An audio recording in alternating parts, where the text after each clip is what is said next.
for the spicy sauerkraut, I'm going to need 1 large or 2 medium heads of cabbage. We like to use a red cabbage along with a regular cabbage.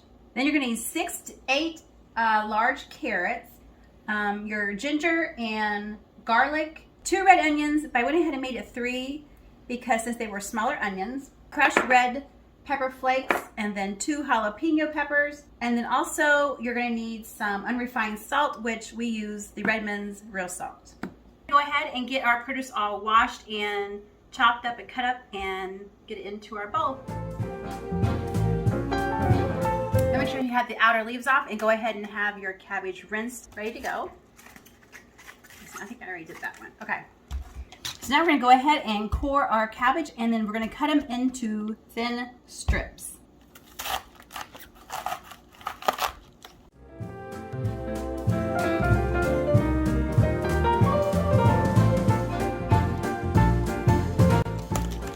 And make sure if you're seeing like blemishes like this, you want to go ahead and get rid of that part of the leaf and toss that away.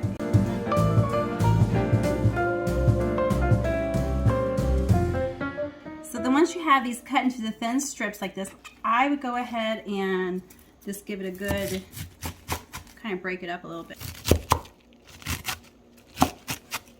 Okay, now we're going to go ahead, we'll put this little bit of cabbage into our bowl. You got to make sure you have a nice big size bowl to have it all mixed up in. And these stainless bowls work great. Go ahead and do the rest of your cabbage and then we'll come back.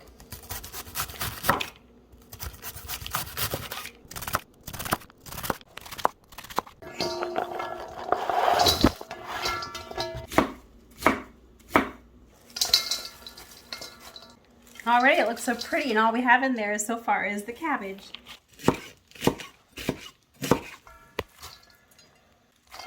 So there we have all our cabbage cleaned and cut up. So the recipe calls for 6 to 8 large carrots, and we have 1, 2, 3, 4, 5, 6. I went ahead and got 7 carrots.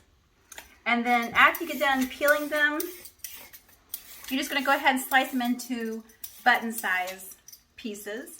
But this is like the best. This is one of our favorite ferments to make.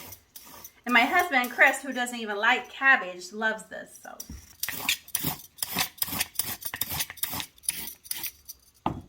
then after your carrots are all peeled, go ahead and cut off your ends of your carrot.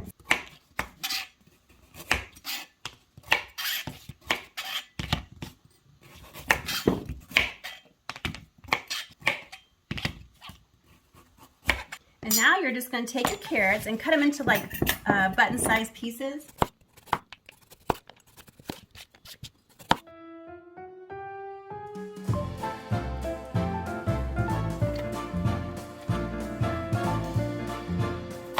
Okay, we're almost done with this. The last our carrots. Next, we're going to do our ginger, and you just want like a 2-inch nub of your ginger. And as you can tell, our bowl is really filling up. That's why you had to have a nice big size bowl to mix it all in with. And now your ginger, let's see, I think about to go ahead and cut about like that. That looks good to me. And there's really not a good, easy way that I know of to do your ginger other than just simply use your potato peeler, carrot peeler, and just get your skin off. Ginger always smells so good. Fresh ginger like that.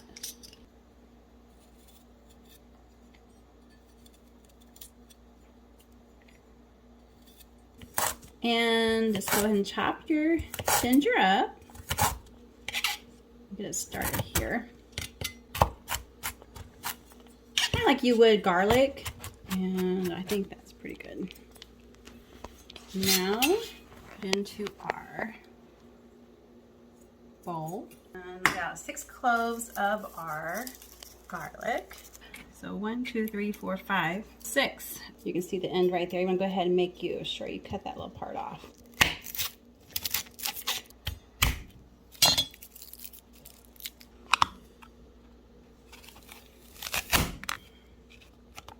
And then inside your garlic.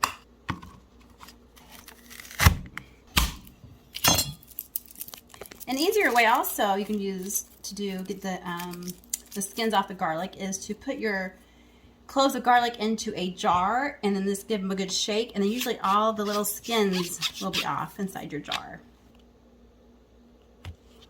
And then you'll see all of our garlic in there, all nicely chopped up.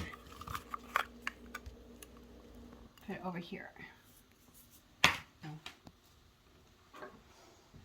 And then this right here is kind of nifty little thing. You pull this out, and as you're pulling it out, it pulls all the excess garlic out of your little, so it makes it easier to clean. Neat little gadget. Calls for 2 large red onion, but mine aren't very big, so I went ahead and made it have 3. And now you just simply slice them thin slices like we did our cabbage. And again, this is where you get a lot of your pretty color from the red, using red onions. Okay. Kind of break them up a little bit. Separate them. Whew, I don't know, I think my eyes are all red now, watering from all the onion. Whew, okay, can't see. Wait a minute. Whew. No. And now we have 2 jalapenos, and you want to go ahead and just clean them off and then cut them and chop them up and go ahead and leave the seeds in. And I am a wimp, so I'm going to use gloves.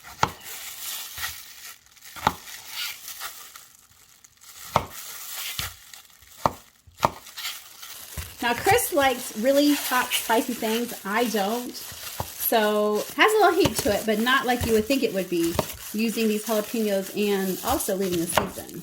And you're also going to be adding our red pepper flakes as well. So now these I am trying to chop up a little bit smaller because I don't necessarily want a jalapeno in my mouth. Okay, so go ahead and slide our jalapenos in there. So now we have all of our vegetables in there. We have the red onion, the jalapeno, the ginger, and the garlic, and the carrots, and then our cabbage.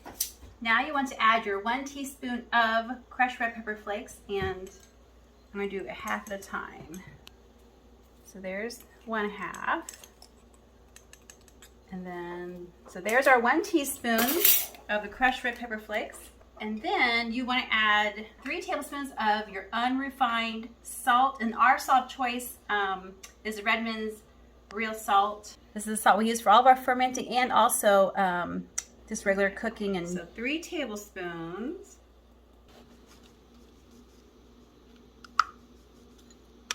So then we'll just sprinkle in our Redmond's real salt. And you don't add your water yet. Now, before you add your water, you're just going to simply take your hands and just mix up everything. So now we're just simply make sure that all of it is mixed up really good, and then squeeze your cabbage to get all those juices flowing. And already I can feel that it's becoming juicier. And also you can tell that our cabbage already is starting to break down and not such piled high. It's all kind of breaking down now, mixing in really good. And make sure you have all those jalapenos and the pepper flakes and the salt all mixed in good, and your ginger and your garlic. And just mix it all really good. And also keep, squeezing it as you're mixing it. Now that we have our sauerkraut all mixed in, we've massaged it and got some of the juices started, you want to go ahead and take a clean dish towel and then just cover up your bowl and let it set for like an hour. But make sure you are coming back in and massaging every once in a while. And then that's it for right now. Just we'll go ahead and let it set for an hour, and we will be back. So it's been about 25 minutes. So we're going to go ahead and see how it looks. Already you can tell it's already settling down inside the bowl. It's not as high, piled up high as it was. So go ahead and get it. Ooh, you can really tell. It has a lot of juices in there now. It's kind of. And again, go ahead and start squeezing it even more. You'd be surprised how much juice you actually get out of this from the cabbage. It's kind of crazy. And isn't that so pretty? All the different colors from the cabbages and the carrots, the red onion. Okay. A couple more. Let's massage a little bit more. I'm gonna go ahead and just let it set and finish out this hour. We'll probably go back and I'll do this a couple more times maybe before the hour's up. Go ahead and take your cloth and cover it back over and let it set for the remaining of the time. So I just wanted to take a minute and show you what we are using for our when we are fermenting. This is called the Masontops Fermenting Kit, and it makes fermenting so easy. It comes with 4 of these pickle pipes, and also they have the little hole in the top, and then you also get 4 of the pickle pebbles, and these are glass-like weights to keep your cabbage stuff down underneath the brine, so that would go inside your jar. And then we also have our packer for packing it down into the jars. Now one side is smaller, one side is bigger. This obviously would be for like your wide mouth side, and then for your regular mouth you can just simply turn it over and then use the smaller end for it. Now the recipe we are using for our spicy sauerkraut is out of Stacy's Fermenting book, and she is with, of course, off-grid of Doug and Stacy. And she has a fermenting book, and then she also has her cookbook as well. In fermenting, you don't have to have the fermentation kit, but it just makes everything a lot easier when it comes to fermenting. If you didn't have your fermenting kit, then you simply would have, there would be a flat with this as well. And so every day you would have to come along, and then you would just have to kind of like burp it just a little bit. You wouldn't take it all the way off. You would just burp it and let some of the gases out, the air out, then close it back up. And then every day you're going to come and do that for as long as your ferment is sitting out. When using the fermenting pipes, you don't have to burp these every day. In fact, all you got to do, let me go ahead and show you. Stick this on through here and put it on your jar like this. You're just going to close it up. And you're going to let it set in a cool, dark spot. And then you will see, like, it'll be kind of like bubbling up. Like, even your little thing will be like it's ballooning up a little bit. But that's okay, though. You don't have to open it up and burp it every day. You just let it set, let it do its thing. And then, like, it'll let gases out as it needs to. I mean, you want to keep an eye on it, look at it. But using the Masontop fermenting kit, it just makes fermenting so much easier. So it's been about 40 minutes. Let's go ahead and take our towel and see how it looks. And it smells so good.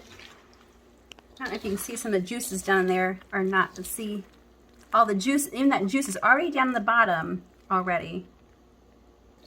Okay, so, and already you can tell, remember how we had it all piled high, but now it's all kind of breaking down. Let me just kind of squeeze it a little bit more. It looks so pretty and it smells so good.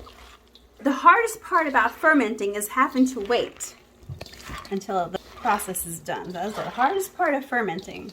Well, now we're going to go ahead and close it up, and then when we come back, it'll be time to go ahead and put into our jars. Our hour is up, and then that's how it is looking. But you can kind of see all the juice that's just down in there. We're going to go ahead and fill up our jars. We are using half-gallon jars. You can, like I said, you can use a gallon jar, you can use pint jars, you can use quart-sized jars, or half-gallon. So this recipe is supposed to make 1 gallon size jar, and so we're going to see how close we are to that, whether we are under it or over. And let's go ahead and start filling in our jars. And like I said, so make sure you start off with clean jars. And it might just be easier to do with, with a hand, with a spoon. And maybe I might not even need the funnel. The funnel just kind of helps keep your jars on the outside clean.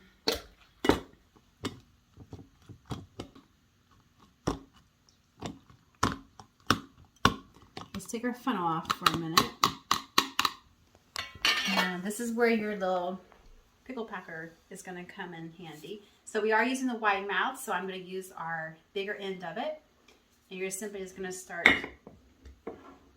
smushing your sauerkraut down into there, your cabbage, and push it down in there. And you can see this, all the juices that is, you can see them squeezing up. It's crazy how much juice is still in there from that little cabbage, from the cabbages. Okay.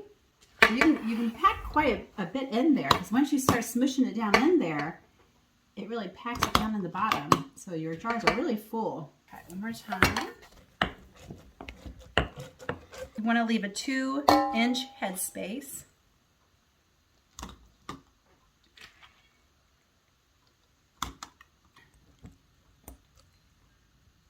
Before we finish this one, we're going to go ahead and set it aside and start on our other jar.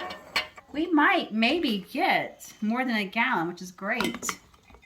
It is easier when you're making this to use wide mouth jars, but you can certainly use regular mouth as well.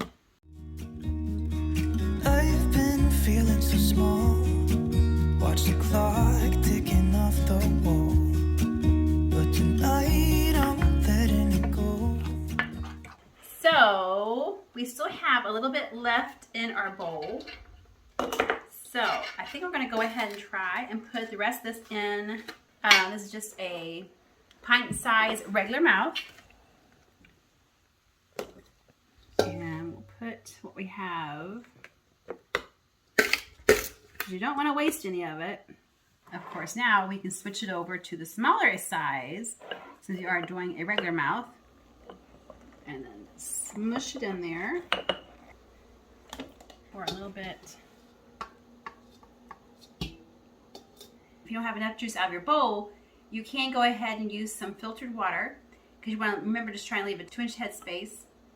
So we're going to pour, because you want to make sure your cabbage is completely covered, submerged in the water. And you want to take your skewer, chopstick or whatever, down the sides of your cabbage and kind of let out any of the air space.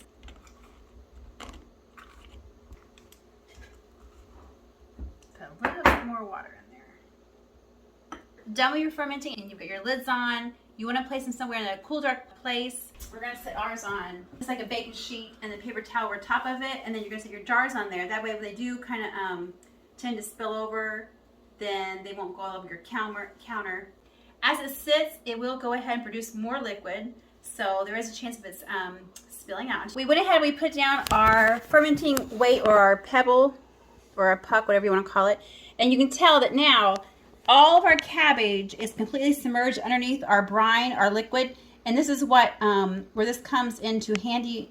It helps because it pushes everything down inside, and if for some reason you don't have a pickle, puck, or pebble, you can use a cabbage leaf from like your cabbage. You could save one of your cabbage leaves, and you would just simply break it off, and you would simply just cover over using the cabbage leaf inside your jar and pushing that down in. That way your sauerkraut would be covered completely just by using a cabbage leaf. But having these are wonderful. Makes it so much easier when you are fermenting. So you take it and you just place it down in, and then kind of gently push so you know that all your sauerkraut is underneath all the liquid. And then here's for our regular size. This is a little tiny guy. So let's go ahead and we're going to wipe off our jars on top there before we put our lids on. So we're putting our pickle pipe inside, and then for our regular mouth. So there you go. It was supposed to make a gallon of sauerkraut, and as you can tell, we've made a gallon and a pint. Now we have it all jarred up and our tops are all on. Stick this on your tray and keep it out of direct sunlight and for 10 to 14 days. And as you're keeping an eye on them and you're watching them, it's kind of neat to watch because you can see all the little fermentation when it's starting to ferment. You can see all the little bubbles come up through your jar, which is normal, it's good. And then go ahead and open it up, taste it, and if you'd like to be more sour, go ahead and let it set for a few more days. When it's done and it's ready to use, you'll take off your tops, take your pucks out, and then replace this with the flat, or if you have like one of those plastic like lids, you can screw on it and stick it in cold storage, like into your refrigerator. So your sauerkraut will last for many months in your refrigerator. Well, thank you guys very much for watching, and I hope you enjoyed this video. And if you give this a try, go ahead and let us know in the comments below and tell us how it worked out for you. So if you would, please go ahead and give this video a thumbs up and subscribe if you haven't already. Thank you for watching, and we'll see you next time.